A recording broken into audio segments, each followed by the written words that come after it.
In 1987, we had Black Monday. In 2015, we had a Black Swan. In 2016, we have FCA Tuesday. This is where the CFD companies of Great Britain are under pressure to reduce their leverage and change the terms and conditions of how they operate. Who's lobbying who? FCA Tuesday. Apparently this is a very London-centric term for a very London-centric thing that happened that concerns the CFD industry and London's large CFD industry, bearing in mind that just a few weeks ago, the FCA, Financial Conduct Authority, decided it was going to send out a circular stating its intention to change the way that CFDs are actually provided and marketed to a retail audience. Correct. So what they've done in effect, there's been, if you look at the trading from a standard provider in the UK, they will give you 1 to 100, 1 to 200, 1 to 300, 1 to 400 on your money. What does that mean? It means quite simple. You deposit £100 with a provider in the UK, you can have that leveraged up, margined up, geared up to 400 times. And that means that your purchasing power is that, yes, exactly. Even though the equity is that. Now what does that mean? It means that according to the FCA, which I think the number is quite low, 77% of retail traders, retail customers, retail clients lose their money. Yes. I personally think it's probably 85%. Could well be. Could be. I think it's one of those factors which has got two potential causes. And we're never going to find out the cause, and I have tried. I've been to the FCA with it, and they will obviously not indulge me in the reasons for this. It makes perfect sense why they wouldn't. But so effectively there are two potential causes. One is pressure from the old school tie network that dominates. The striped shirt, spotty tie club. That's right. The ones who play golf at the right golf club and actually are in with the FCA, and those being, for example, senior executives at the London Stock Exchange, who are looking to find some way of doing some damage to the OTC CFD industry. And the CFD industry is prolific in England because it's CFD is a very British instrument. Originals from stocks and shares. Yes, exactly. It's an off-exchange futures contract. So it's very, very common in Britain. Most companies there have engineered their own very sophisticated proprietary platform purely because CFDs take precedence over spot forex for tax purposes and so forth. That's been going on for 30 years. Companies are very established there now. The exchanges don't like it. They want the retail business back. So there's one potential cause. The other is that they might have some genuine cause to be concerned about overexposure because of, as you say, because of leverage.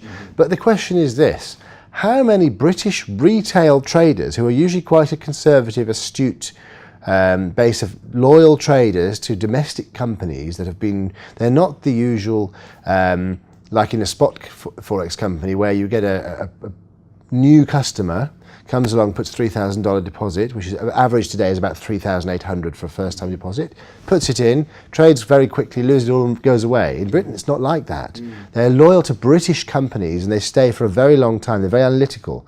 So bearing in mind there have been very few complaints to the FCA about this, why would all of a sudden the FCA come along and say, oh, all of a sudden we're concerned about a problem that doesn't yet exist, when they're allowing binary options firms to run roughshod over everybody and other such things like that. So I think to answer that point and maybe shed a bit more light, there have been many complaints by UK retail customers to the FCA. However, the FCA in the present format saw no intense justification to follow on those complaints of losses. Right, absolutely. They were aware of what's going on. However, what promotes them, what prompts the FCA to move is the large firms, the large industrious movers, like the names we mentioned, the IGs and the CMCs, to look at the playing field and say, hold on, we've got the UK firms and now we've got the non-UK firms that's for sure, that have set up house in the UK. Yes, indeed. In order to protect the UK firms, I think,